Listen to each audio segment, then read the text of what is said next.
job, so basically I can't work with 7 work restrictions. So basically, this gives me time to do more of my videos for the time being until I'm medically cleared to go back. It could be a month or two. It could be 3 months. I'm not sure how long. Um, so I guess I'll just put my videos out and go from there. So this gives me time to do more. Today we're going to talk about Magna Carta. Magna Carta is medieval Latin, meaning Great Charter. Um, it was sometimes spelled as Magna Charta, like Charta, because back then medieval spelling was a lot different, and they always didn't spell the words the way that we spell them out today. Um, and it's a royal charter of rights that were agreed to by King John of England at Runnymede, near Windsor on June 15th of 1215. Um, it was first drafted by the Archbishop of Canterbury, Cardinal Stephen Langton, to make peace between the unpopular king and a group of rebel barons who demanded that the king confirm the Charter of Liberties.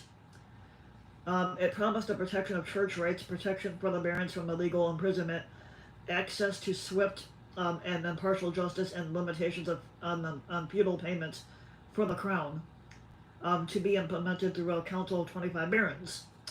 Neither side stood by their commitments, and the charter was annulled by Pope Innocent III, leading to the First Barons' War. Now,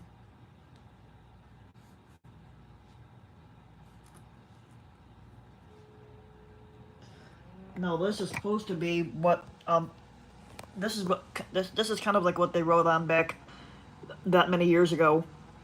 So you could see that.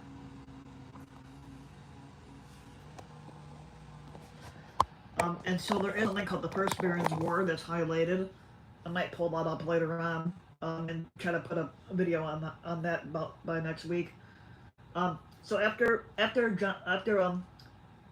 John's death, the Regency had the Regency government of his young son Henry III had reissued the document in the following year, and they stripped some of its more radical content. In an unsuccessful bid to build political support for their cause at the end of the war in 1217, it formed a part of the peace treaty agreement at Lambeth, where the document acquired the name Magna Carta, to distinguish it from the smaller Charter of the Forest, which was issued at the same time.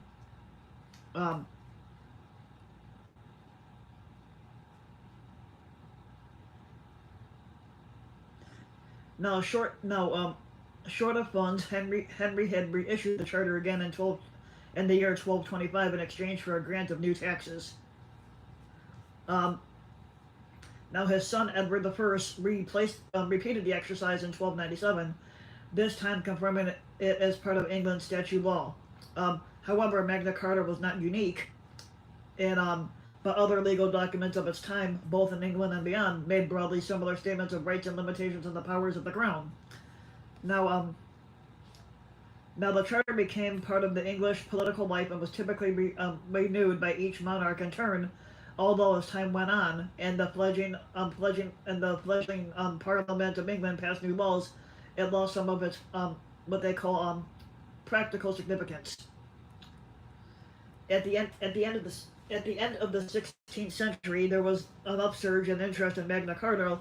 Lawyers and historians at the same time believed that there was an ancient English constitution going back to the days of the Anglo-Saxon days, that protected individual English freedoms, and they argued that the Norman invasion of 1066 had overthrown these rights, and that Magna Carta had been a popular attempt to restore them, making the charter an essential foundation for the contemporary powers of Parliament in legal principles such as habeas corpus.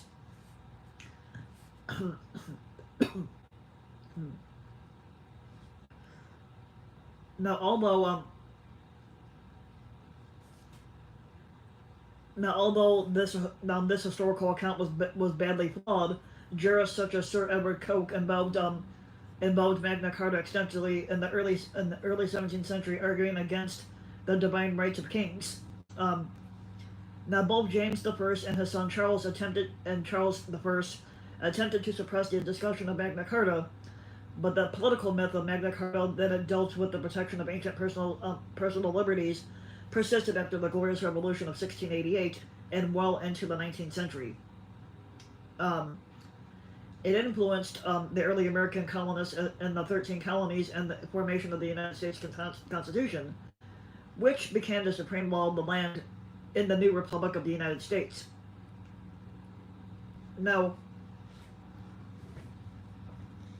Now, research by Victorian historians showed that the original 1215 charter had concerned the medieval relationship between the monarch and the barons, and not ordinary subjects. Um, Now, the majority of historians now see the interpretation of the charter as a unique and early charter of universal legal rights as a myth that was created centuries later. Despite the changes in views of historians, the charter has remained a powerful, iconic document even after almost all of its content was repeated or repealed from the statute books in the 19th and 20th centuries.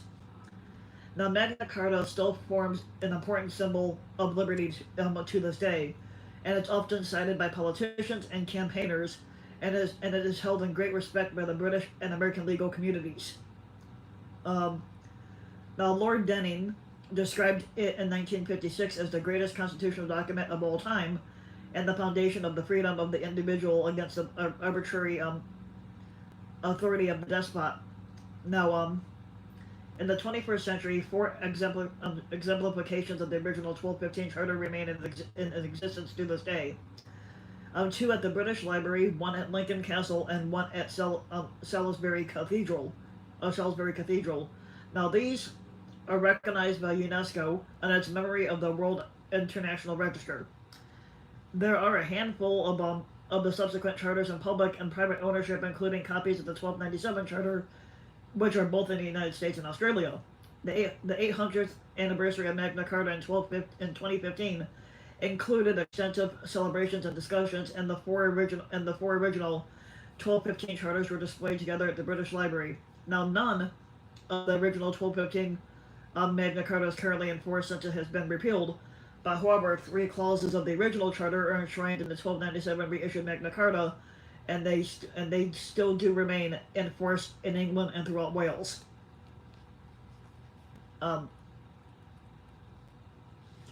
Here's a photo of King John on a stag hunt. He was the guy that originally did the charter stuff. He was the first guy involved with the Magna Charta.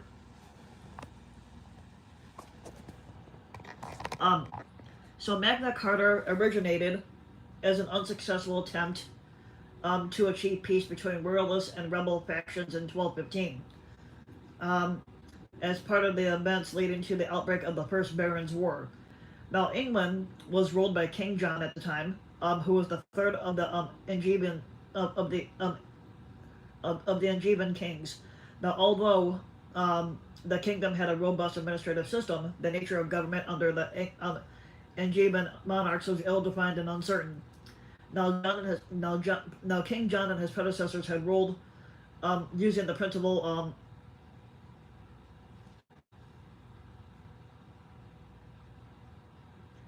So John and his predecessors had ruled using the principle of vis et voluntas, which means force and will, taken executive and sometimes arbitrary decisions that are often justified on the basis that a king was above the law, which they're not. Now, many contemporary writers believe that monarchs should rule in accordance with the custom and the law, and with the counsel of the leading members of the realm, but there was no model for what should happen if a king refused to do so. Excuse me. Now, King John had lost most of his ancestral lands in France to King Philip II in 1204, and he had struggled to regain them for many, many years. Now, raising extensive taxes on the barons to accumulate money to fight a war which ended in extensive failure in 1214. Following the defeat of his allies at the Battle of Bovinus, King John had to sue for peace and pay compensation. Now, King John was already personally unpopular with many of the barons there, many of whom owed money to the crown, and little trust existed between the two sides. Now, a triumph would have strengthened his position, but in the face of his defeat, and within a few months after his return from France, John found that rebel barons in the north and east of England were organizing resistance to his rule.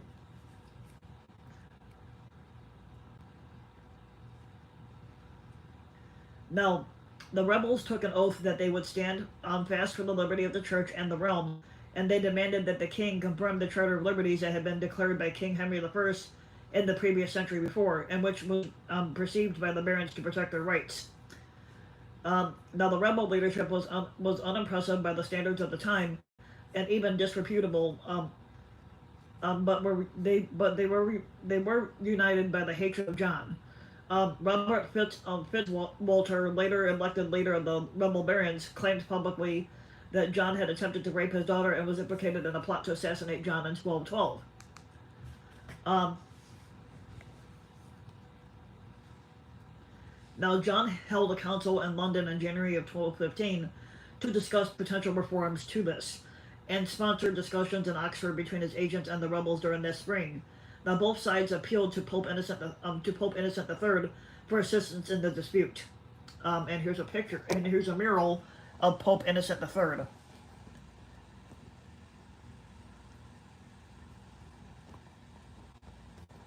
You can see that there. Okay.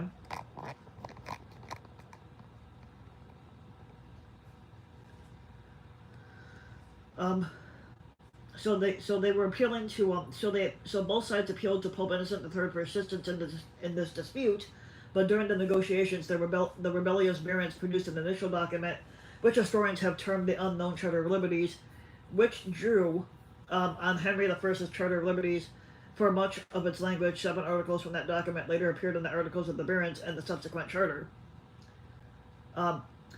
It was John's hope that the Pope would give him valuable legal and moral support, and accordingly, John played for time. Now, the king had declared himself to be a papal vassal in 1213 and correctly believed that he could count on the Pope for help. But King John also began recruiting mercenary forces from France, although some were later sent back to avoid giving the impression that the king was escalating the conflict here. In a further move to shore up his support, King John took an oath to become a crusader, a move which would give him additional political protection under church law, even though many felt the promise was insincere. Now, there have been many letters backing John arrived from the Pope in April, but by then the rebel barons had organized into a military faction, and they congregated at Northampton in May and they had renounced any feudal ties that they had to John, marching on London, Lincoln, and Exeter. John's efforts to appear moderate and conciliatory had been largely successful, but once the rebels held London, they attracted a fresh wave of defectors from the Royalists.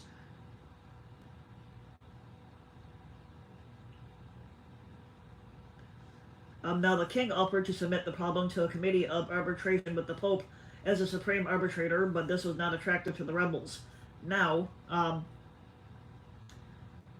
Stephen Langton, the Archbishop of Canterbury, had been working with the rebel barons on their demands, and after the suggestion of papal arbitration failed, John instructed Langton to organize a peace talk.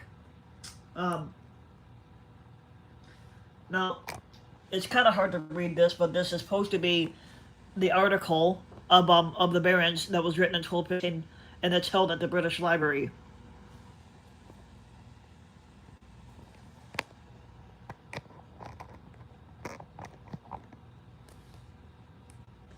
Now, John met the rebel leaders of Runnymede, a water meadow on the south bank of the River Thames on June 10th of 1215.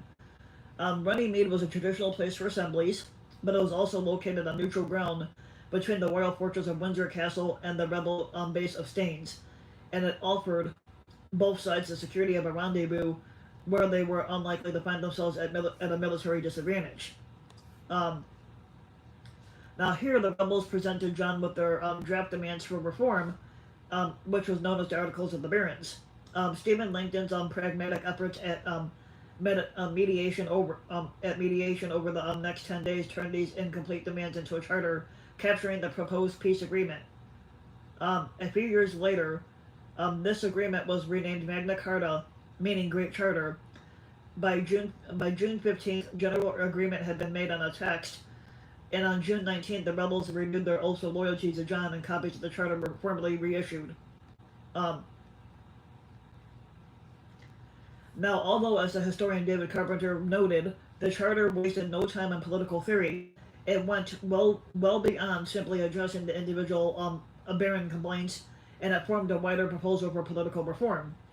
Um, it promised the protection of church rights, protection from illegal imprisonment, access to swift judgment, and most importantly, limitations on taxation and other feudal payments to the crown, with certain forms of feudal taxation requiring baronial consent. Um, Now, it focused mainly on the rights of free men, in particular the barons. Now, the rights of serfs were included in Articles 16, 20, and 28.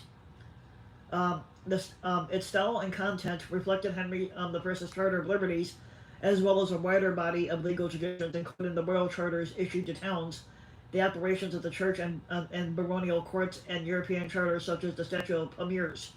Now, Magna Carta had reflected other legal documents of its time in England and beyond, which made broadly similar statements of rights and limitations and the powers of the crown.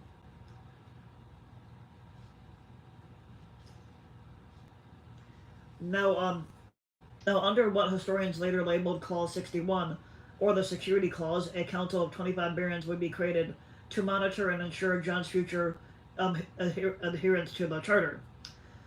If King John did not conform to the charter within 40 days of being notified of a transgression by the council, the 25 barons were empowered by Clause 61 to seize all of John's castles and lands until, in their judgment, amends had been made. Um, now, men were to be compelled to swear an oath to assist the council in controlling the king, but once redress had been made for any breaches, the king would continue to rule as he did before. Um,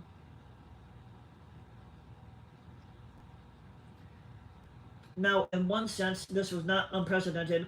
Other kings had previously conceded the right of an individual resistance to their subjects if the king did not uphold its obligations. Magna Carta was novel in that fact, as it set up a formally recognized means of collectively coercing the king. The historian, Wilfred Warren, argues that it was almost inevitable that the clause would result in a civil war, as it was crude on its methods and disturbing in its implications. Um, Now, the barons were trying to force John to keep to the charter, but Clause 61 was so heavily weighted against the king that this version of the charter could not survive, as it would today. Now, King John and the rebels did not trust each other, and neither side seriously attempted to implement peace around them. The 25 barons selected for the new council were all rebels, chosen by the more extremist barons, and many among the rebels found excuses to keep their forces mobilized. Disputes began to emerge between the royalist faction and those rebels who had expected the charter to return lands that had been confiscated from them.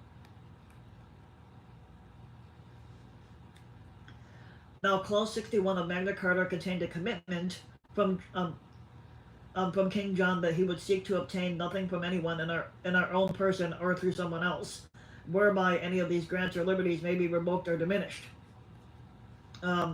So, despite this, the king appealed to Pope Innocent for help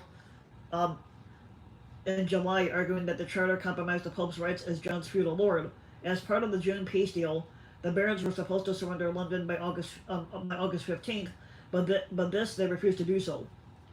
Now, meanwhile, instructions from the Pope arrived in August, written before the peace accord, with the result that papal commissioners excommunicated the rebel barons and suspended Langton from office in early September.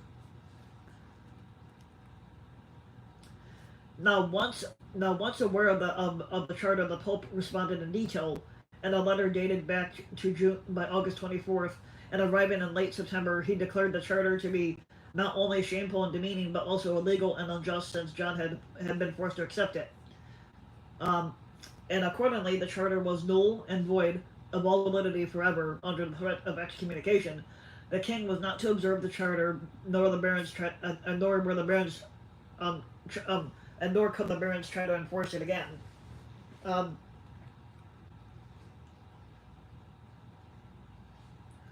By then, violence had broken out between the two sides. Less than 3 months after it had been agreed upon, King John and the loyalist barons firmly repudiated the failed charter.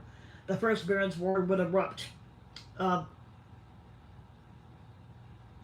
Um, Now the rebel barons concluded that peace with John was impossible, and they turned to Philip II's son, the future King Louis VIII, for help, offering him the English throne.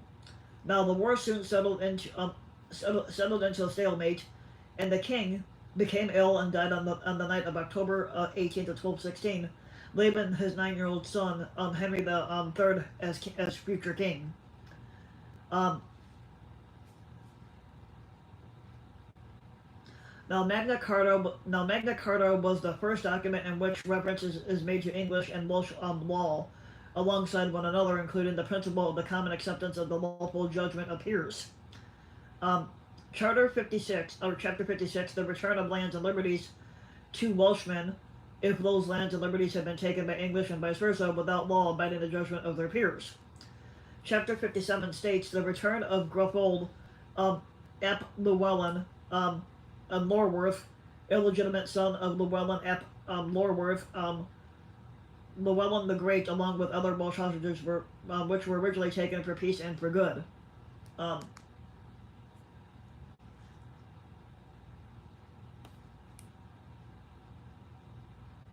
Now you got the Great Charter of 1216 because they kept rewriting and adding more stuff in. So, although the Charter of 1215 was a big failure for trying to be a peace treaty, it was resurrected under the new government of the young Henry III as a way of drawing support away from the rebel faction. On his deathbed, King John appointed a council of 13 executors to help Henry reclaim his kingdom, and requested that his son be placed into the guardianship of William Marshal, who was one of the most famous knights in England. Now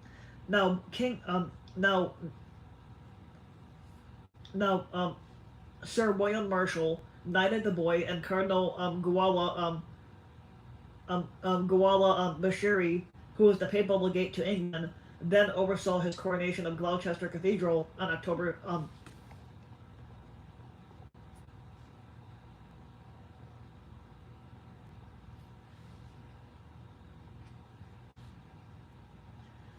Now the king inherited a difficult situation here, with over half of England occupied by the rebels. Now he had substantial support though from Guala, who intended to win the civil war for Henry and punish the rebels. Guala set about strengthening the ties between England and the papacy, starting with the coronation in itself, during which Henry gave homage to the papacy, and recognizing the Pope as his feudal lord. Now Pope Honorius III declared that Henry was the Pope's vassal and ward, and that the legate had complete authority to protect Henry at all costs and his kingdom. As an additional measure, Henry took the cross, declaring himself a crusader, and thereby was entitled to special protection from Rome, Italy. Now the war was not going well for the Loyalists, but Prince Louis and the rebel barons were also finding it difficult to make further progress here. John's death had diffused some of the rebel concerns, and the royal castles were still holding out in the occupied parts of the country. Henry's government encouraged the rebel barons to come back to his cause in exchange for the return of their lands that were taken from them, and it reissued a version of the 1215 Charter, albeit having first removed some of the clauses, including those unfavorable to the papacy and Clause 61, which had set up the Council of Barons, and the move was not successful, and opposition to Henry's new government hardened.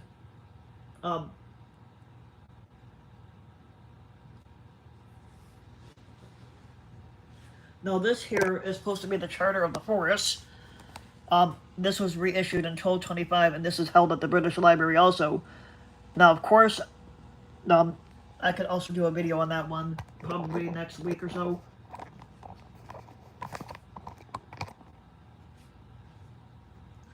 Now, in February of 1217, Louis had set sail for France to gather as many reinforcements as he could. Now, in his absence, arguments broke out between Louis's French and English followers, and Cardinal Guala had declared that Henry's war against the rebels was the equivalent of a religious crusade. Now, this declaration resulted in a series of defections from the rebel movement, and the tide of the conflict swung in Henry's favor. Now, Lewis had returned at the end of April, but his northern forces were defeated by William Marshall at the Battle of Lincoln back in May. Uh, meanwhile, meanwhile, support for Lewis's campaign was diminishing in France, and he concluded that the war in England was all lost. He negotiated terms with Cardinal Guala, under which Lewis would renounce his claim to the English throne. In return, his followers would be given back their lands, any sentences of excommunication would be lifted, and Henry's government would promise to enforce the charter of the previous year. Now, the proposed agreement soon began to unravel amid the claims from some loyalists that it was too generous towards the rebels, particularly the clergy who had joined up for the rebellion. Um, Now, in the absence of a settlement, Lewis stayed in London with his remaining forces, hoping for the arrival of reinforcements from France. When the expected fleet arrived in August, it was intercepted and defeated by loyalists at the Battle of Sandwich. Um, Now, Lewis entered into the fresh peace negotiations. The factions came into agreement on the final Treaty of Lambeth, also known as the Treaty of Kingston, on September 12th and 13th of 1217. Now, the treaty was similar to the first peace offer, but excluded the rebel clergy, whose lands and appointments remained forfeit. It included a promise that Lewis's followers would be allowed to enjoy their traditional liberties and customs, referring back to the Charter of 1216. Now, Lewis left England as agreed, but he joined the Albigensian crusade in the south of France, bringing the war to an end. Now, a great council was called in October and November to take stock of the post-war situation. This council is thought to have formulated and issued the Charter of 1217. Now, the charter resembled that of 1216, although some additional clauses were added to protect the rights of the barons over their feudal subjects, and the restrictions on the crown's ability to levy taxation were watered down. Now, there remained a range of disagreements about the management of the royal forests, which involved a special legal system that had resulted in a source of considerable royal revenue. Now, complaints existed over both the implementation of these courts and the geographic boundaries of the royal forests. Now, a complementary charter, the Charter of the Forest, would eventually be created, pardoning existing forest offenses, imposing new controls over the forest courts, and establishing a review of the forest boundaries to distinguish the two charters. The term Magna Carta Libertatum, which means the Great Charter of Liberties, was used by the scribes to refer to the larger document, which in time became known simply as Magna Carta.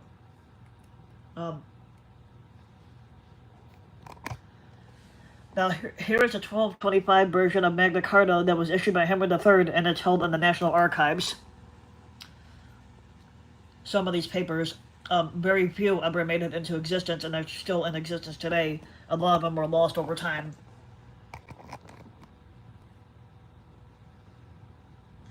Now, over the years, Magna Carta became increasingly embedded into English political life during Henry III's minority.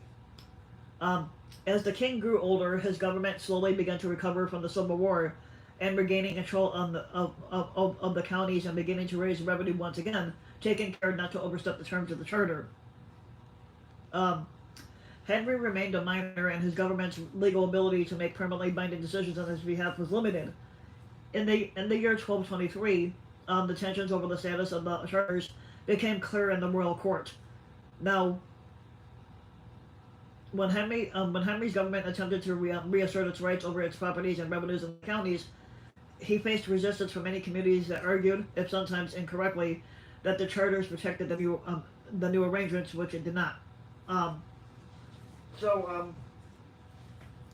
Now, this resistance resulted in an argument between Archbishop Langton and one.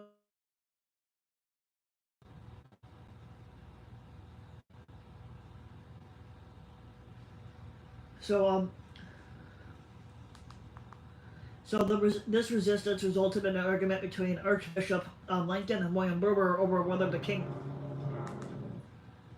the king had any duty to fulfill the terms of the charters. We will enforce the law.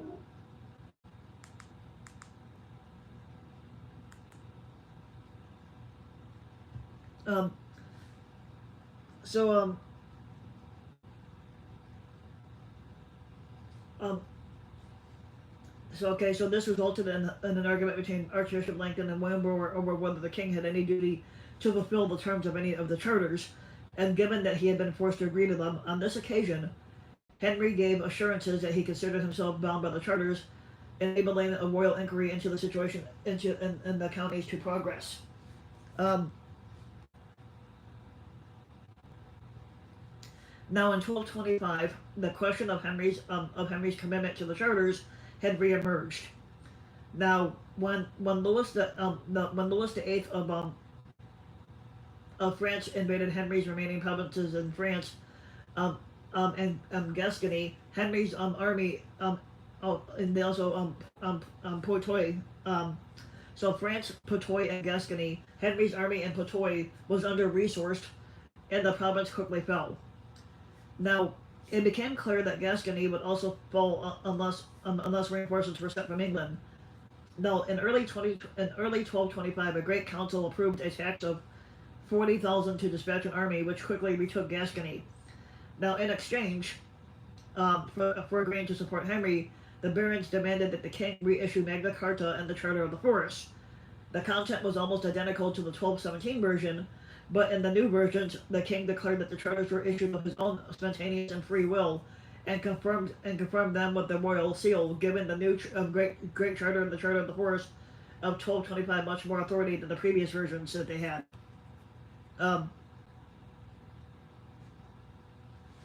now the barons in their mind anticipated that the king would act in accordance with these charters, subject to the law and moderated by the advice of the nobility.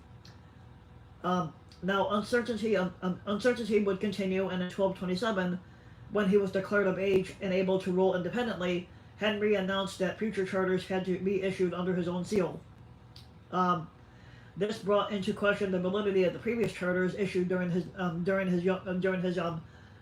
minority, and Henry actively threatened to overturn the Charter of the Forest unless taxes promised in return for it were actually paid.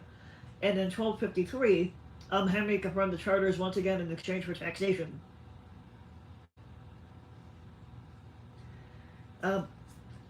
Now Henry would place a symbolic emphasis on rebuilding royal authority, but his role was relatively circumscribed by Magna Carta. He generally acted within the terms of the charters, but it prevented the crown from taking extra judicial action against the barons, including the fines and expropriations that had been common under his father John.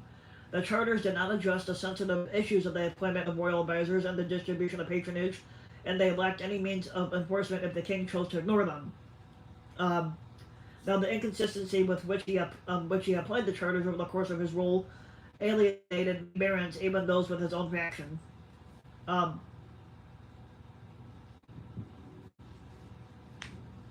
Now, despite the various charters that were written over the years, the provision of royal justice was inconsistent and driven by the needs of immediate politics.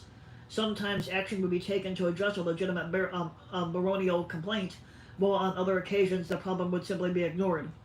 The royal courts, which toured the country to provide justice at the local level, typically for lesser barons and the gentry claiming grievances against major lords, had little power at all, allowing the major barons to dominate the local justice system. Henry's rule became lax and careless, resulting in a reduction in royal authority in the provinces and ultimately the collapse of his authority at his court. So in 1258, a group of barons seized power from Henry in a coup d'etat, citing the need to strictly enforce Magna Carta and the Charter of the Forest, creating a new baronial-led government to advance reform through the appeal to Louis IX of France in 1263 and 1264 to arbitrate on their proposed reforms. Now, the reformist barons argued their case based on Magna Carta, suggesting that it was inviolable under English law and that the king had broken its terms. Now Louis came down firmly in favor of Henry, but the French arbitration failed to achieve peace, as the rebellious barons refused to accept the verdict, and this also led to a second war with the barons, which the second one was won by Henry's son, the Lord Edward. Edward also invoked Magna Carta and abandoned his cause, arguing that the reformers had taken matters too far and they were themselves and they had refused to accept the verdict. And like I said, this led to the Second Barons' War.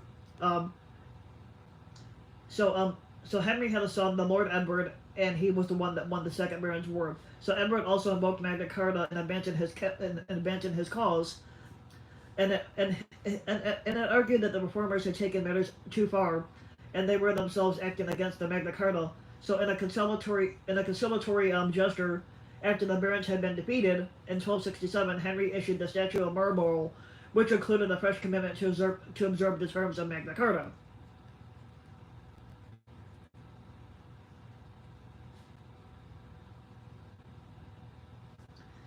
Now, King Edward the First had reissued the charters of 1225 in the year 1297, in return for a new tax. Now, in this version, which remains on the statute book today, although with most articles being repealed,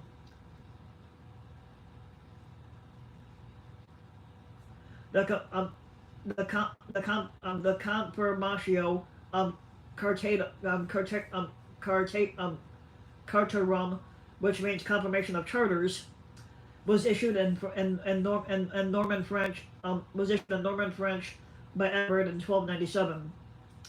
Now, Edward needed money badly, and he had taxed the nobility, and they had armed themselves against him, forcing Edward to issue his confirmation of Magna Carta and the Forest Charter to avoid a civil war. The nobles had sought to add another document, the De Talmagio, to Magna Carta. Edward I's government was not prepared to concede on this, and they agreed to the issuing of the Confirmatio, confirming the previous charters and confirming the principle that taxation should be by consent. And although the precise manner of that consent was not laid down, now a passage mandates that copies shall be distributed in cathedral churches throughout the realm, and there to remain, and shall be read before the people two times in the year.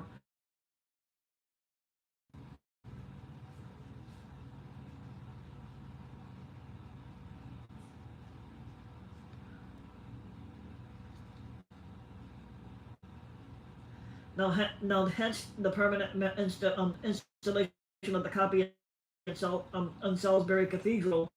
In the Confirmation second article, it confirms this: if any judgment be given from contrary to the points aforesaid by the justices, or by any other that hold plea before them against the points of the charters, it shall be undone and holden for naught.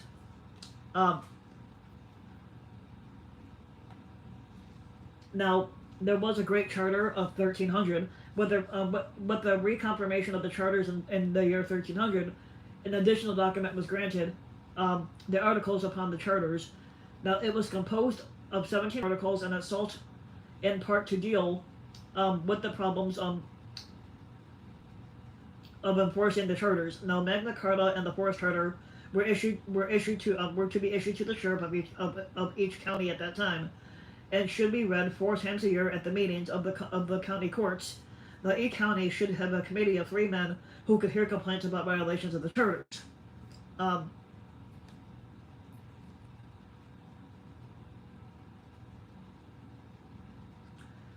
you also had the Parliament of England, and this right here were all the amended rights, like you had the continuance, etc. of laws, the Criminal Statutes Repeal Act, offenses against said person, criminal law, offenses against the person in Ireland, one for India. You also had the Statute Law Revision Act of 1863, Statute Law Revision of Ireland, Civil Procedure Acts, Sheriff's Act, Statute Law Revision Act again in 1887, and it goes on and on until the end. There, okay. but you get the idea. Um,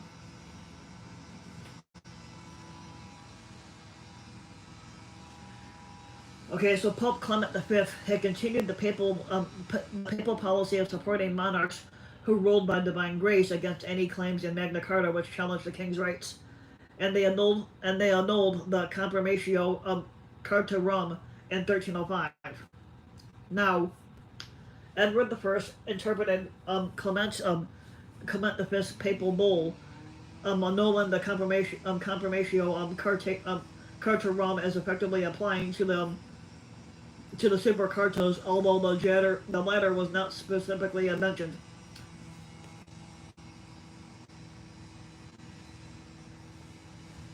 Now, in the year 1306, Edward I took the opportunity given by the Pope's backing to reassert forest law over large areas which had been disafforested.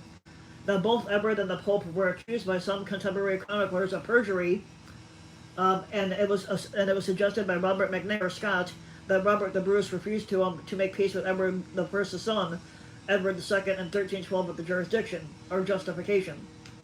Now, how shall the King of England keep faith with me, since he does not observe the sworn promises made to his liegemen? Um,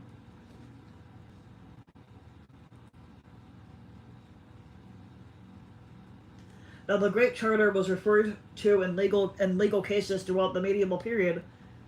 For example, in 1226, the Knights of Lincolnshire argued that their local sheriff was changing customary practice regarding the local courts, contrary to their liberty, which they ought to have by the charter of the Lord King. Now, in practice, cases were not brought against the king for breach of Magna Carta and the Forest Charter, but it was possible to bring a case against the king's officers, such as sheriffs. Now, using the argument that the king's officers were acting contrary to liberties granted by the king and the charters. Now, in addition, medieval cases had referred to the clauses of Magna Carta, which dealt with specific issues such as hardship, or wardship and dower, debt collection, and keeping rivers free of navigation. Um, so basically, if they needed ships for navigation, they had to keep the rivers free. Um, Even in the 13th century, some clauses of Magna Carta really appeared in legal cases, either because the issues concerned were no longer relevant, or because Magna Carta had been superseded by a more relevant legislation. By 1350, half the clauses of Magna Carta were no longer being actively used by that time. Um, now here is a version of the Great Charter, and it's on display at the National Archives building in Washington, D.C. That's this picture right here. Even though some of the stuff is faded and it looks smeared, but that's how a lot of stuff was back then. Um, so um so during the reign of King Edward III, six measures, later known as the Six Statutes, were passed between the years of 1331 and 1369. They sought to clarify certain parts of the charters, in particular the third statute.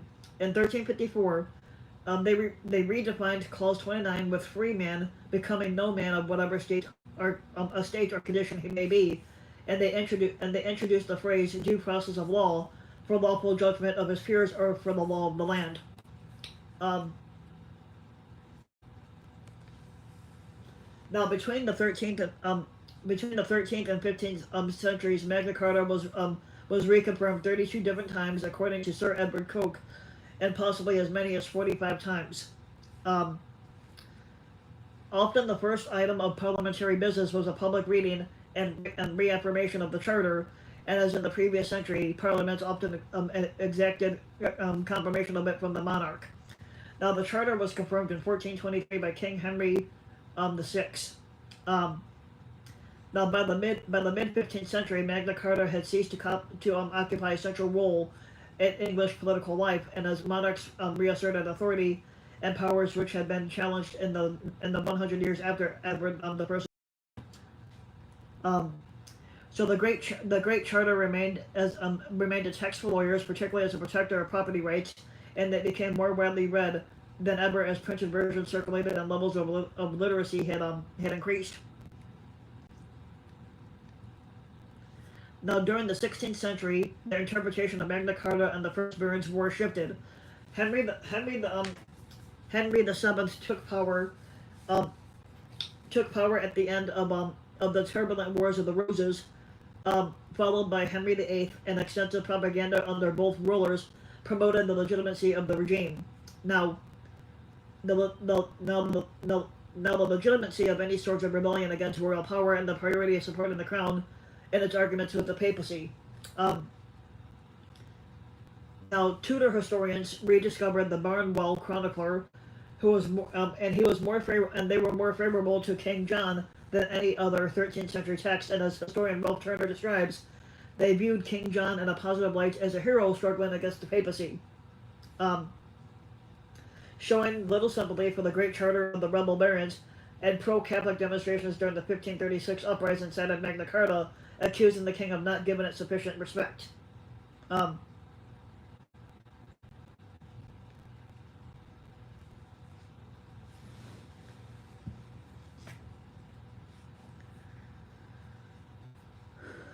Now, the mechanically printed edition of Magna Carta was probably the Magna Carta cum Elise Antiquus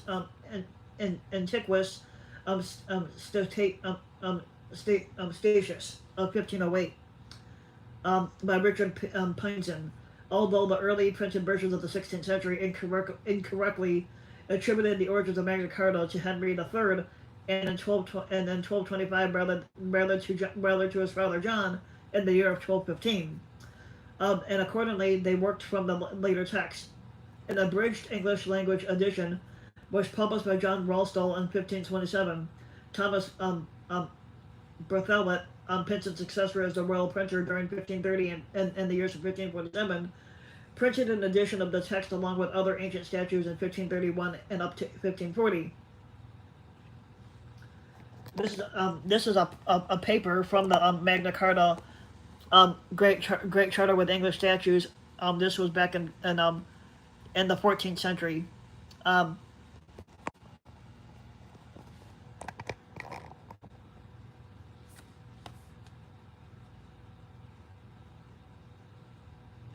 Now, in 1534, George Ferrers had published the first unabridged English language edition of Magna Carta, dividing the charter into 37 different numbered clauses. Now,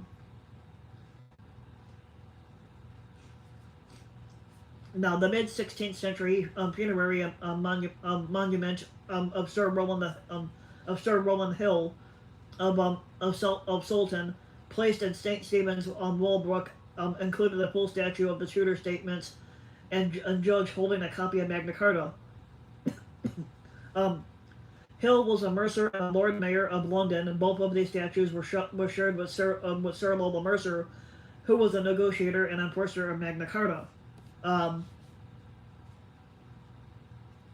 Now, the original monument was lost mainly in the Great Fire of London, but it was restated on a 110-foot tall column on his family estates in Shropshire.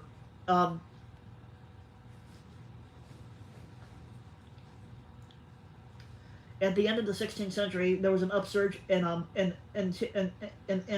antiquarian interest in Magna Carta in England. Now, legal historians concluded that there was a set of ancient English customs and laws which had been temporarily overthrown by the Norman invasion of 1066, and it had been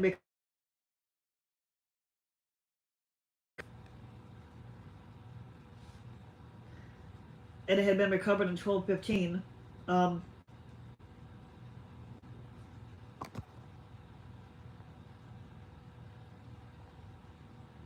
Crap. Oh, okay. For a minute there.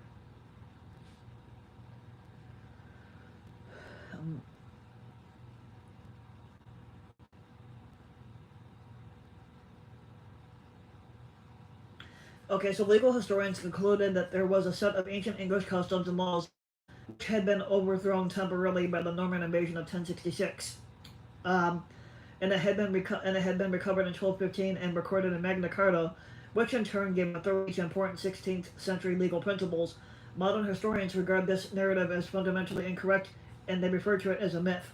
Um, Now here's a version of the charter in 1217, and this was produced between 1437 and 1450. That's this little book up here. The statue down here is a statue of um, Sir Rowland Hill.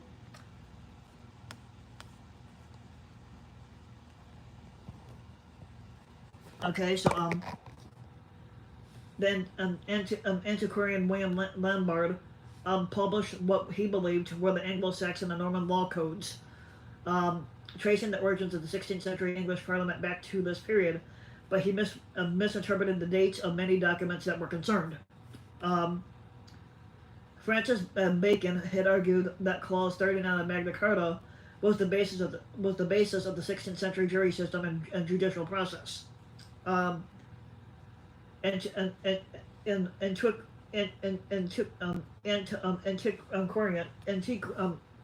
antiquarians Robert Beale, James Morris, and Richard Cozen had argued that Magna Carta was a statement of liberty and a fundamental supreme law empowering English government. Those who questioned these conclusions, including the Member of Parliament Arthur Hall, would all face sanctions.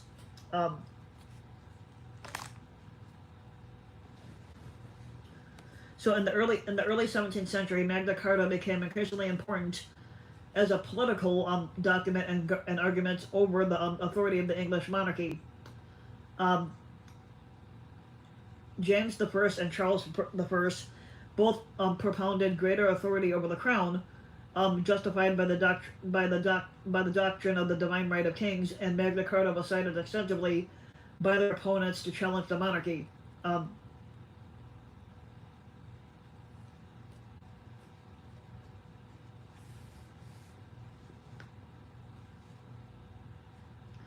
Now, Magna Carta, as it was argued over the years, recognized and protected the liberty of individual Englishmen, and made the king subject to the common law of the land, and formed the origin of the trial by jury system. And it acknowledged the ancient origins of Parliament because of Magna Carta and this ancient constitution. An English monarch was unable to alter these long-standing English customs. Although the arguments based on Magna Carta were historically inaccurate, they nonetheless carried symbolic power throughout the years, as the charter had immense significance during this period. Antiquarians such as Sir Henry Spelman, Sir Henry Spelman described it as the most majestic and sacrosanct anchor to English liberties. Now here is a photo that was a painting of Sir Edward, of the jurist Edward Coke, made extensive political use of Magna Carta.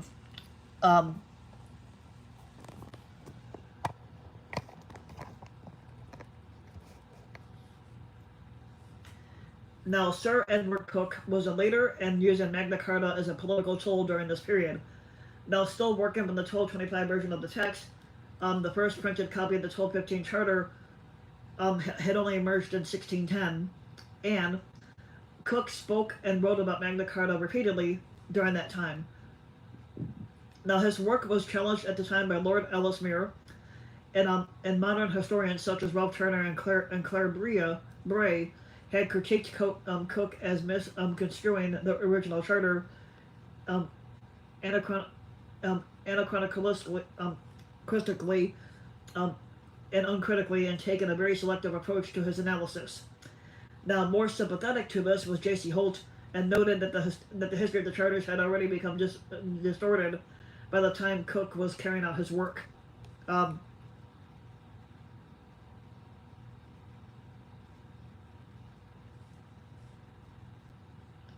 In the year 1621, a bill was presented to Parliament to renew Magna Carta. Although this bill failed at that time, but lawyer John Selden had argued during Darnell's case in 1627 that the right of habeas corpus was backed by Magna Carta.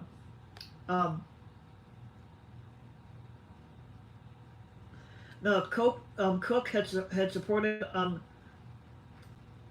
the Petition of Right in 1628, which cited Magna Carta in its preamble, um, attempting to extend the provisions and to make them binding on the judiciary. The monarchy had responded by arguing that the historical legal situation was much less clear cut than it was being claimed, and it restricted the activities of antiquarians, and they arrested Cook for treason, and they suppressed his proposed book on Magna Carta. Or they so Charles initially did not agree to the Petition of Right, and he refused to confirm Magna Carta in any way that would reduce his independence for king. Um, and here's a picture of the leveler John Lilburn. Some of these pictures are so fascinating to look at.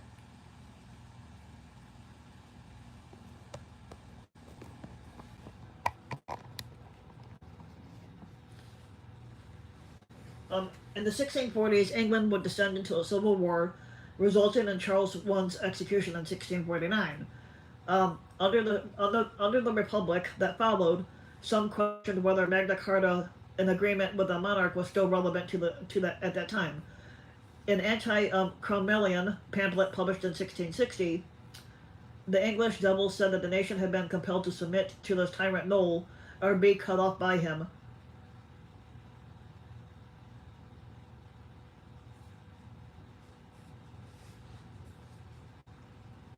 But nothing but a word and a blow. His will was his law. Tell him of Magna Carta. Now he would lay his hand on his sword and cry Magna Carta and cry Magna Carta. In a 2005 speech, the Lord Chief Justice of England and Wales, Lord Wolfe, had repeated the claim that Cromwell had referred to Magna Carta as Magna Carta. Um, Now the radical groups that flourished during this time period held many different opinions of the Magna Carta. Now, the levelers had rejected history and law as represented by their contemporaries, holding instead to an anti-Normanism viewpoint. Now, John Lilburn, for example, argued that Magna Carta contained only some of the freedoms that had supposedly existed under the Anglo-Saxons before being crushed by the Norman yoke. Now, the leveler Richard Overton describes the charter as a bedwery thing, containing many marks of intolerable bondage. Um, Now, both of them saw Magna Carta as a useful declaration of liberties that could be used against governments that they disagreed with. Um, Now, Gerald Winstanley, the leader of the more extreme diggers, had stated that the best laws that England has, that basically Magna Carta were got by the forefathers, in opportune petitioning unto the kings that were still there, that were still their taskmasters, and yet these best laws are yokes and manacles, tying one sort of people to be slaves to another. Now, clergy and gentry have got their freedom, but the common people still are, and have been left servants to work for them. Um,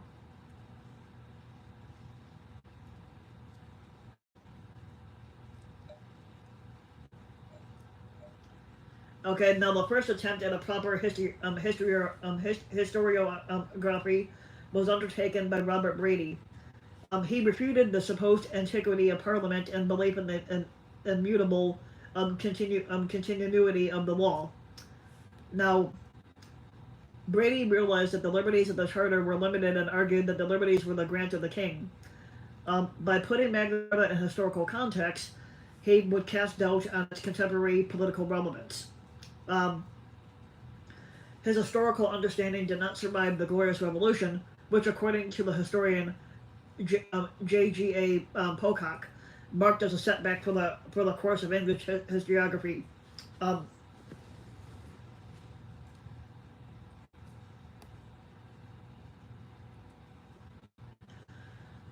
So, according to the Whig interpretation of history, the Glorious Revolution was an example of the reclaiming of ancient liberties. Reinforced with Lockean concepts, the Whigs believed England's constitution to be a social contract. Um,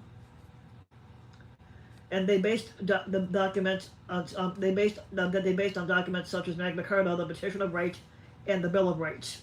Um, the English liberties in 1680 and later versions often British liberties by the Whig propagandist Henry Kerr of 1688 was the cheap polemical book that was influential and much reprinted in the American colonies as well as Britain, and it made Magna Carta central to the history and the contemporary legitimacy of its subject. Um,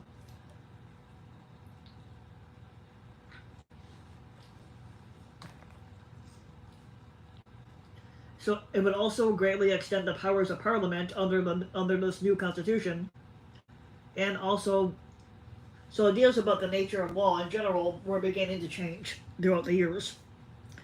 In 1716, the Septennial Act was passed, which had a number of consequences. First, it showed that Parliament no longer considered its previous statutes unassailable, as it provided for a maximum parliamentary term of 7 years, whereas the Triennial Act of 1694 had enacted less than a quarter of a century previously, and it provided for a maximum term of 3 years.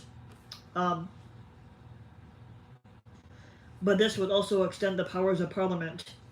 Under this new constitution, monarchical absolutism was replaced by parliamentary supremacy. It was quickly realized that Magna Carta stood in the same relation to the king and parliament as it had to the king without parliament. This supremacy would be challenged by the likes of Granville Sharp.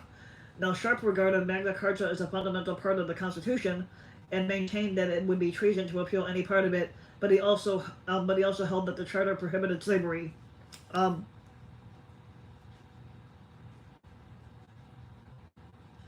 Now, Sir William Blackstone published a critical edition of the 1215 Magna Carta Charter in 1759, and he gave it the numbering system that is still used today. In 1763, Member of Parliament John Wilkes was arrested for writing an inflammatory pamphlet, number 45, on the date of April 23rd of 1763. He cited Magna Carta continually. Lord Camden denounced the treatment of Wilkes as a contravention of Magna Carta. Thomas Paine, in his Rights of Man, would disregard Magna Carta and the Bill of Rights on the grounds that they were not a written constitution devised by elected representatives. Now, also, yeah.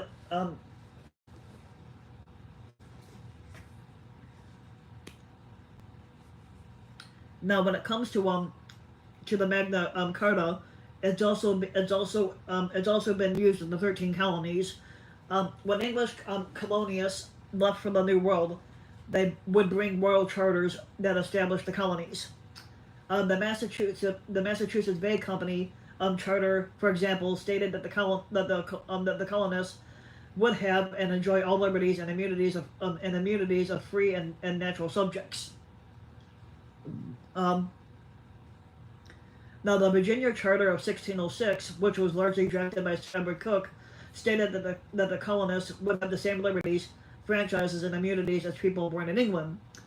Now, the Massachusetts Body of Liberties contains similarities to Clause 29 of Magna Carta when it was drafted.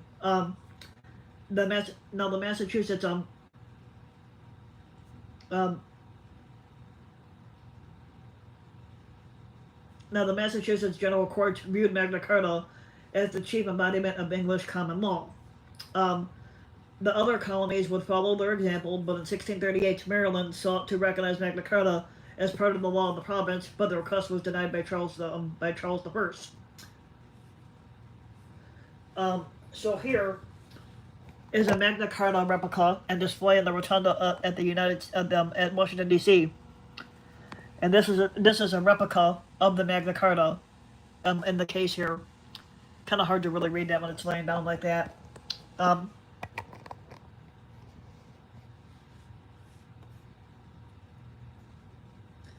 So in 1687, William Penn had published the excellent privilege of liberty and property being the birthright of the freeborn subjects of England, which contained the first copy of Magna Carta that was printed on American soil.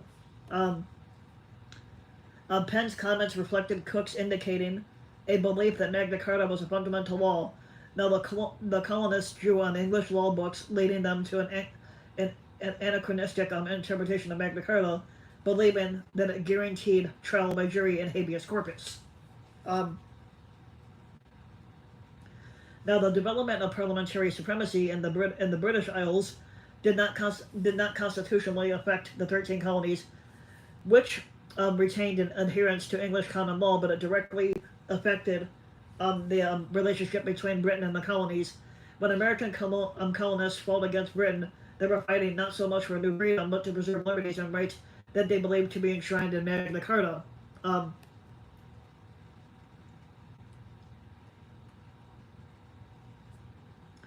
Now, in the late 18th century, the United States Constitution became the supreme law of the land, recalling the manner in which Magna Carta had come to be regarded as fundamental law. The Constitution's Fifth Amendment guarantees that no person shall be deprived of life, liberty, or property without due process of the law. Um, and it was a phrase that was derived from Magna Carta. In addition, the Constitution included a similar writ in the suspension clause, Article 1, Section 9, that states that the privilege of the writ of habeas corpus should not be suspended unless when in cases of rebellion or invasion, and the public safety may require it. Now each of these proclaim that no person may be imprisoned or detained without evidence that he or she have committed a crime. Now the Ninth Amendment states that the enumeration in the Constitution of certain rights should not be construed to deny or disparage others retained by the people. Now, the writers of the U.S. Constitution had wished to ensure that the rights that they already held, such as those that they believed were provided by Magna Carta, would be preserved unless explicitly curtailed. Now, the U.S. Supreme Court has explicitly had referenced Edward Cook's analysis of Magna Carta as an anecdote of the Sixth Amendment's right to a speedy trial.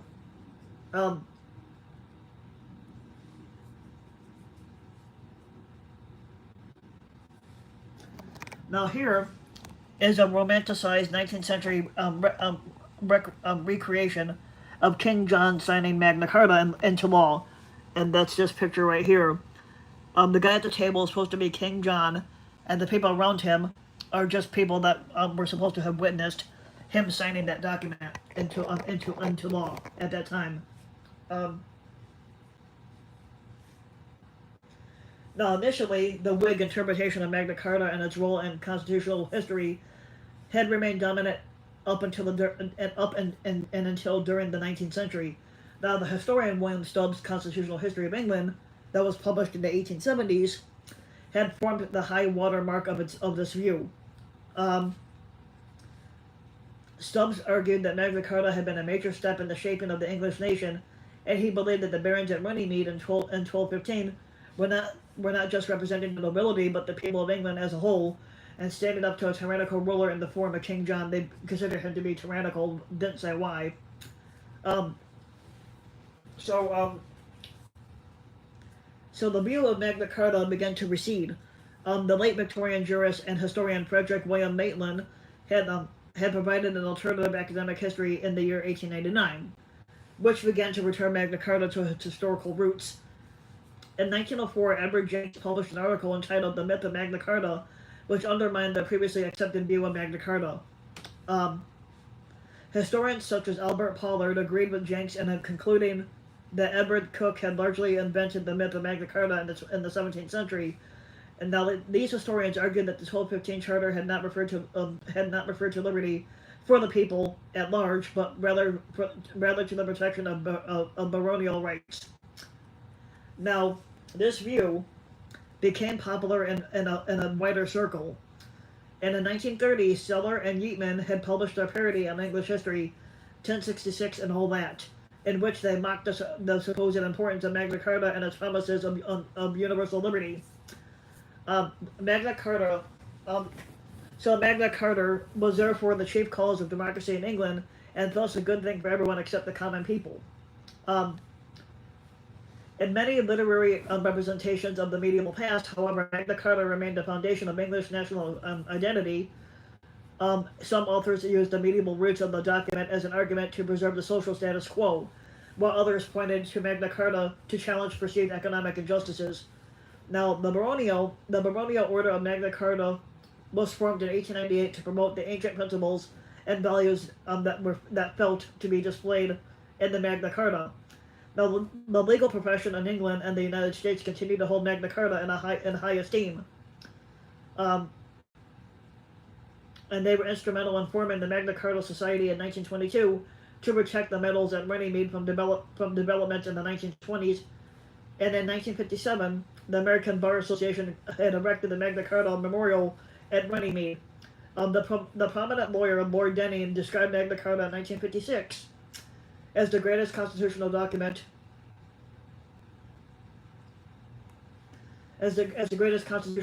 of all time, and the foundation of the freedom of the individual against the arbitrary authority of the despot. Now, radicals such as Sir Francis Burdett had believed that Magna Carta could not be repealed.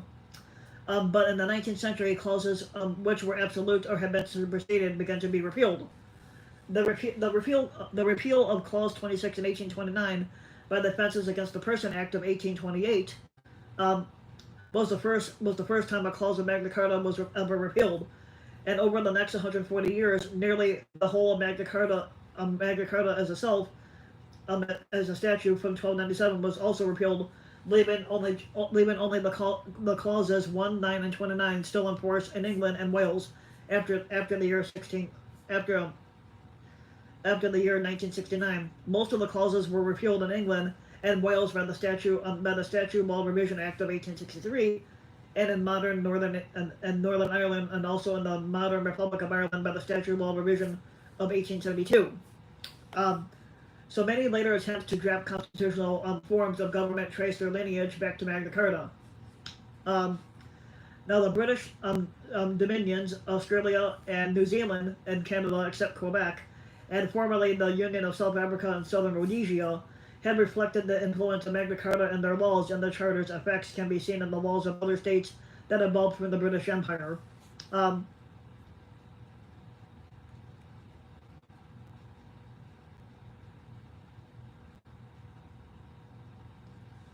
Magna Carta continues to have a very powerful impact and iconic status in British society to this day. It's been cited by many politicians and lawyers in support of constitutional positions.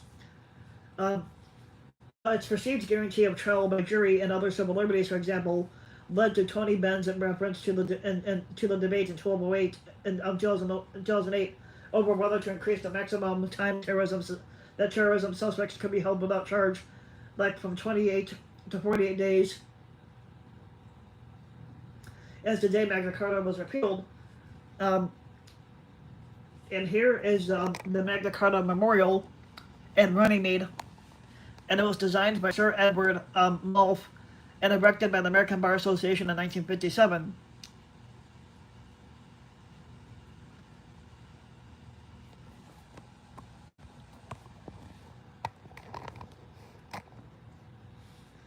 Although it's been rarely invoked in court in the modern era, in 1212 the Occupy London protesters attempted to use Magna Carta in resisting their eviction from St. Paul's Churchyard by the City of London. In his judgment, the Master of the Rolls gave this short script, noting somewhat drily that although Clause 29 was considered by many the foundation of the rule of law in England, he did not consider it directly relevant to the clause, and that the two other surviving clauses ironically concerned the rights of the Church and the City of London and could not help the defendants.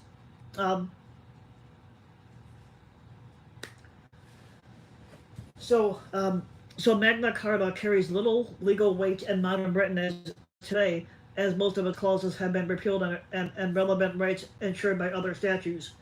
Now, the historian James Holt remarks that the survival of the 1215 Charter in national life is a reflection of the continuous development of English law and administration, and it's symbolic of the many struggles between authority and the law over the centuries.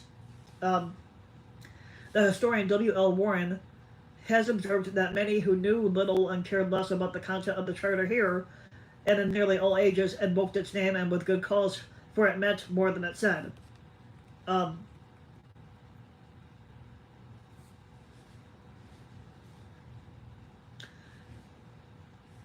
Now, also the Magna Carta remains a very big topic with great interest to a lot of historians who research this stuff.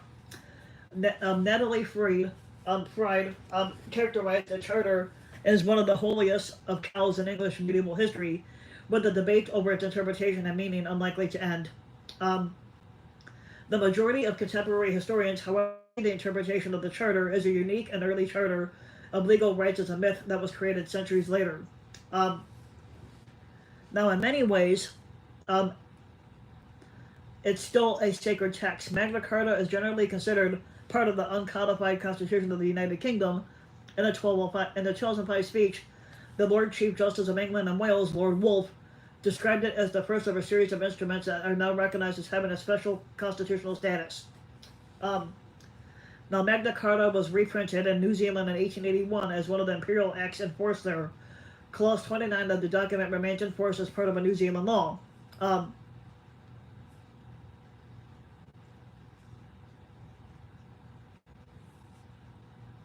um, so the document also continues to be honored in the United States as an anecdote of the United States Constitution and Bill of Rights. In 1976, the UK lent one of their four surviving originals of the 1215 Magna Carta to the United States for the bicentennial celebrations, and they also donated an ornate display case for it. Now, the original was returned after 1 year, but a replica and the case are still on display in the United States Capitol crypt in Washington, D.C. Um, and here is that picture at the top here. The ceremony and the Capitol Rotunda honoring the arrival of Magna Carta in 1976. And down here, with the little radio thing, the plan for four surviving original copies of Magna Carta to be brought together in 1215 at the British Library in collaboration with Lincoln Cathedral and Salisbury Cathedral, and supported by the law firm Linklaters. Um,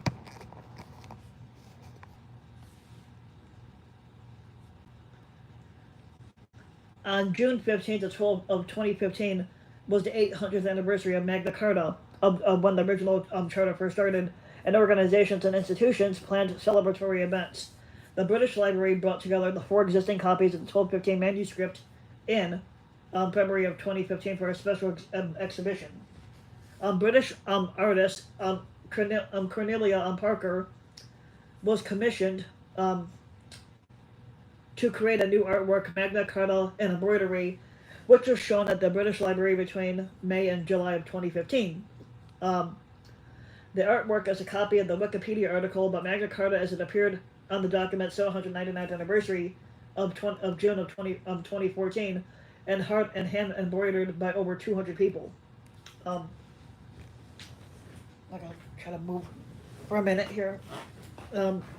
So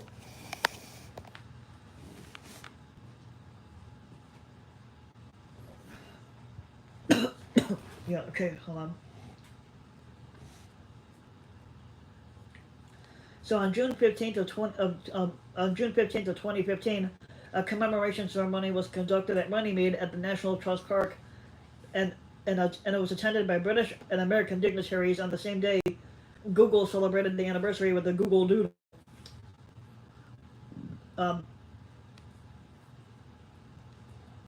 Now, the copy held by Lincoln Cathedral was exhibited in the Library of Congress in Washington, D.C. from November of 2014 until January of 2015. A new visitor center at Lincoln Castle was opened for the anniversary. The Royal Mint released two commemorative £2 coins. So in 2014, Bury St. Edmunds in Suffolk celebrated the 800th anniversary of the Barons' Charter of Liberties, and it was said to have been secretly agreed there in November of 1214.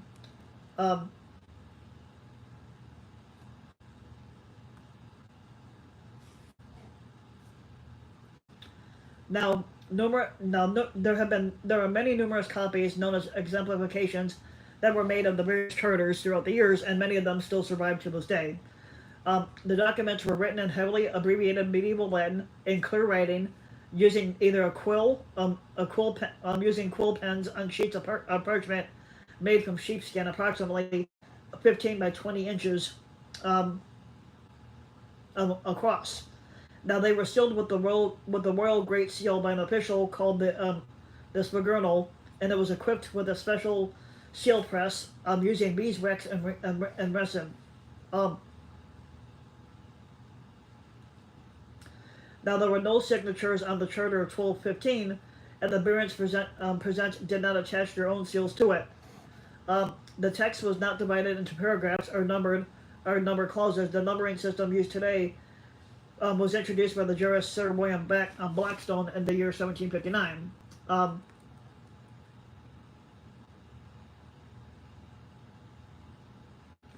so at least 30 original copies of the Charter of 1215 were issued by the Royal Chancery during that year. Seven in the first tranche distributed on June 24th, and another six later on, and they were sent to county sheriffs and bishops who were probably charged for the privilege. Now, slight variations exist between the surviving copies, and there was probably no single master copy. Now of these documents, only four survive to this day, and they're all held in England. Two at the British Library, and one at Salisbury Cathedral, and one at the property of Lincoln Cathedral, and on permanent loan to and it's on permanent loan to Lincoln Castle. Now, each of these versions is slightly different in size and text, and each is considered by historians to be equally authoritative. Um,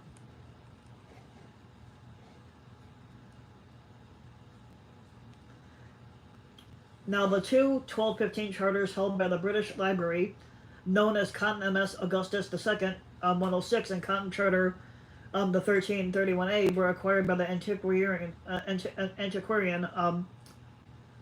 Sir Robert Cotton in the 17th century.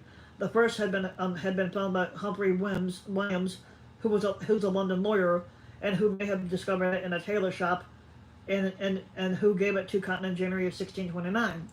Um, the second was found in Dover Castle in 1630 by Sir Edward Dering. The Dering Charter was traditionally thought to be the copy sent to 1215 to the Cinque Ports. Now, but in 2015, the historian David Carpenter argued that it was more probably that it was sent to Canterbury Cathedral, as its text was identical to a transcription made from the cathedral's copy of the 1215 charter in the 1290.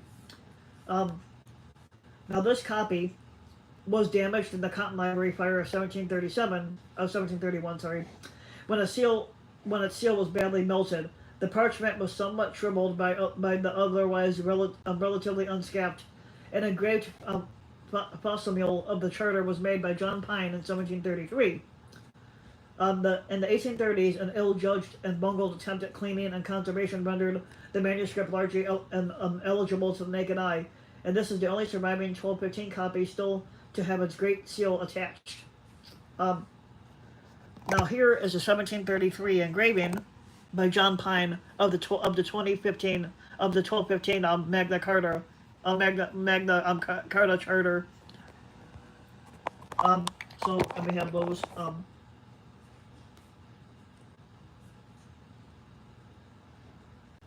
Now the Lincoln Cathedral's copy has been held by the country since 1215.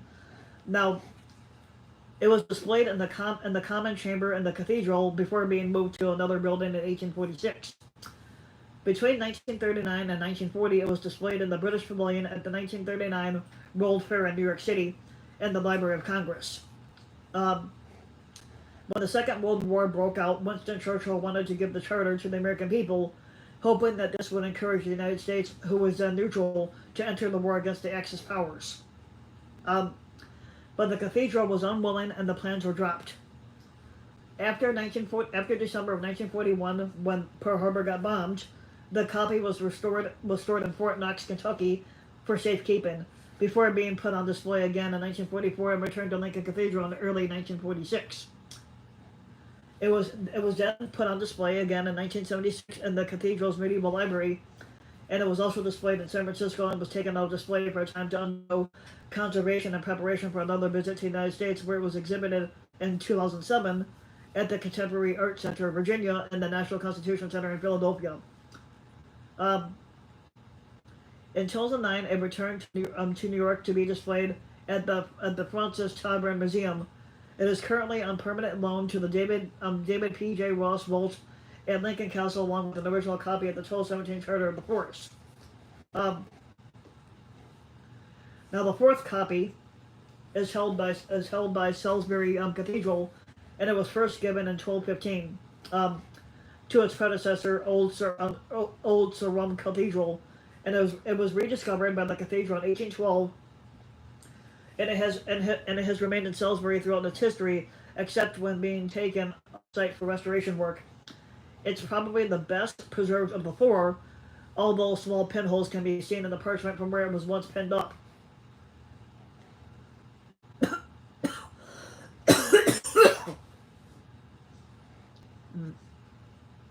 Now, the handwriting on this version is different from that of the other three, suggesting that it was not written by a royal scribe, but rather by a member of the cathedral staff itself, who had then had it exemplified by the royal court. In 2009, UNESCO added that these four surviving exemplars to the memory of the World International Register recognized them as documentary heritage and to have it as a global importance. Um, uh,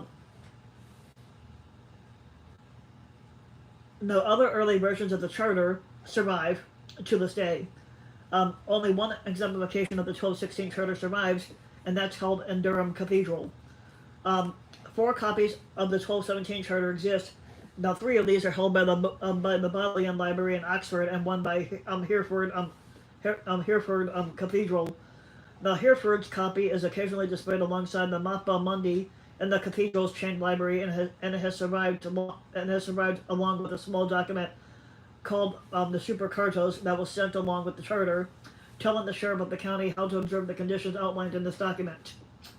One of the Bodleian's copies was displayed at San Francisco's California Palace of the Legion of Honor in 2011. Now, here is a 1225 charter of the Magna Carta held in the British Library with the Royal Great Seal attached. And that's this little thing right here.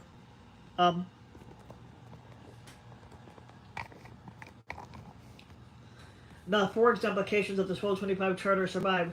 The British Library holds one, which was preserved at Lecoq Abbey until 1945. Durham Cathedral also holds a copy, with the Bodleian Library holding a third. The fourth exemplification of 1225 was held by the Museum of the Public Record Office and is now being held at the National Archives in Washington, D.C. The Society of Antiquaries also holds a draft of the 1215 Charter, discovered in 2013 in a late 13th century registry from the Peterborough Abbey. A copy of the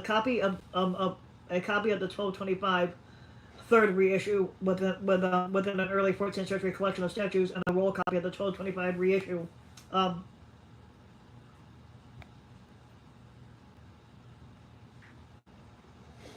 Now, four exemplifications of the 1297 Charter also survive, of which two are held outside England, and one was purchased in 1952 by the Australian government for $12,500 from the King's School of Bruton, England. It was restored in 2024. This copy is now on display in the Members' Hall of Parliament House in Canberra. The second was originally held by the Brudenell family, the Earls of Cardigan, before they sold it in 1984 to the Perel Foundation in the United States, which in 2007 sold it to U.S. businessman David Rubenstein for $21.3 million.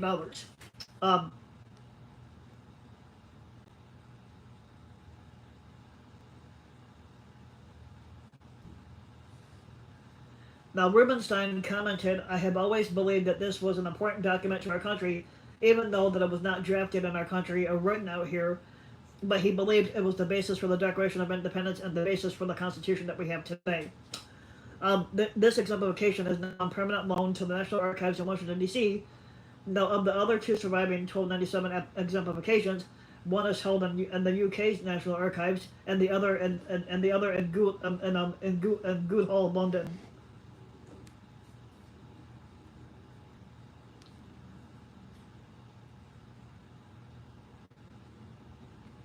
And here you can see the picture of a 1297 copy. So right here is the 1297 copy of Magna Carta that's owned by the Australian government, and it's on display in the Members' Hall of Parliament House in Canberra.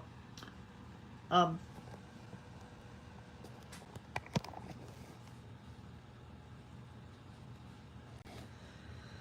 Now, 8 exemplifications of the 1300 confirmation by Edward I survive in Faversham, Oriel College, Oxford, England.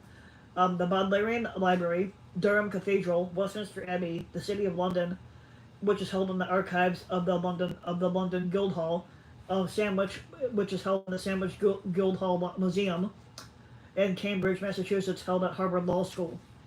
Um, the Sandwich Tree was rediscovered in early 2015 in a Victorian scrapbook in the town archives of Sandwich, Kent, one of the ports. In the case of the Sandwich and Royal College exemplifications, the copies of the Charter of the Forest originally issued with them also survive. The Harvard copy, previously thought to be an unofficial secondary copy, was identified as an original exemplification in 2025, which was just confirmed this year.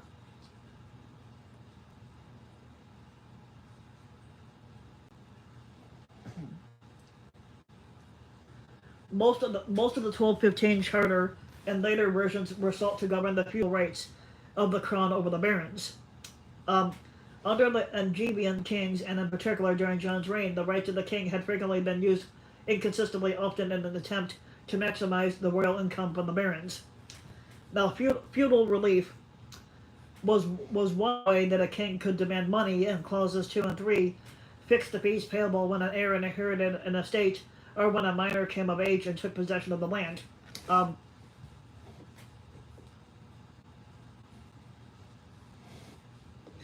Now, scutage was a form of medieval taxation. All the knights and nobles owed military service to the crown in return for their lands, which theoretically belonged to the king. Many preferred to avoid this service and offer money instead, but the crown often used the cash to pay for mercenaries. The rate of scutage that should be payable, and the circumstance under which it was appropriate for the king to demand this, was uncertain and controversial. Now, clauses 12 and 14 address that management. Now, here is a silver coin of a King John penny. A silver King John penny. Much of Magna Carta concerned uh, much of Magna Carta concerned how royal revenues were raised.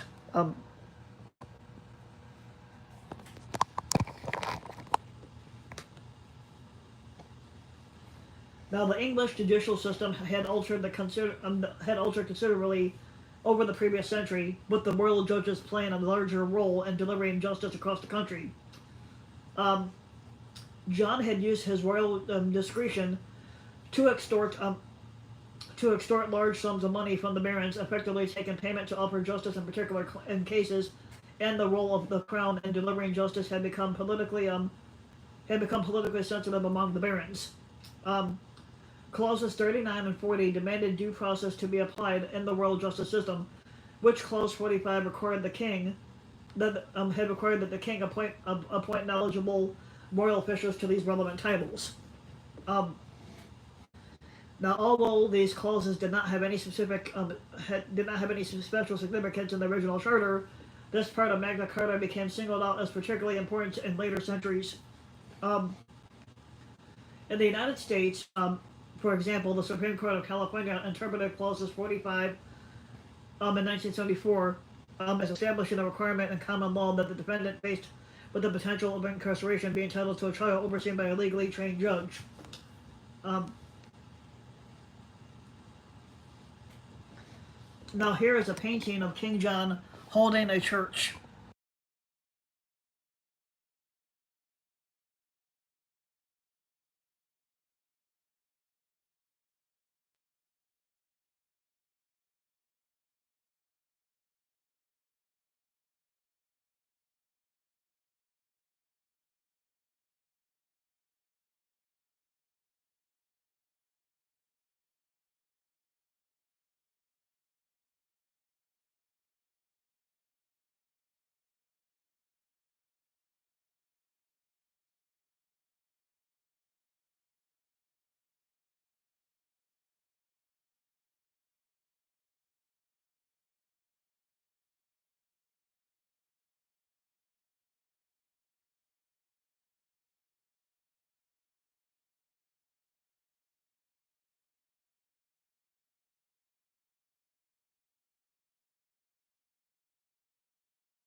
other things that were involved with Magna Carta, and I can still keep this page open and decide what I want to do next. You got civil liberties in the United Kingdom, Charter of Liberties, Charter of the Forest, Fundamental Laws of England, Handfasting, History of Democracy, History of Human Rights, and these are all part of the Magna Carta, or believed to be formed from that.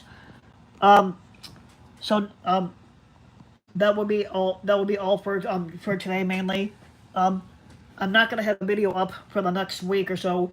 Monday is my birthday, so I will not be having a video. So I won't have a video on Monday because it's my birthday and I'm planning on going out for it with a friend of mine. So for next week, or maybe a couple of weeks from now, I got a few video choices on hold. Let me know what you guys want me to do for these videos. We have Jesus, God, a Cameron period, Santa Claus. I still have up there, but I might save that one for Christmas time. But I'll still keep it up. Then you got Nostradamus, the Aztec people, Satan or the devil. They're both kind of the same, but different things. And technically, you can't talk about Jesus or God without talking about the devil, as the Bible interprets that. So so let me know what video you guys want me to do, and if you're tuning into this, make sure to hit the like and subscribe button, and you can also check me out on my Flip account, which is like another thing similar to YouTube where you do shorter videos. You can check me out over there on Flip if you have the app. Make sure to smash the like and subscribe button, and to leave a comment on these videos. Even if you missed the live stream, just let me know what you guys think, and I'll be back next week. I'll see you guys next week. I'll see you guys soon.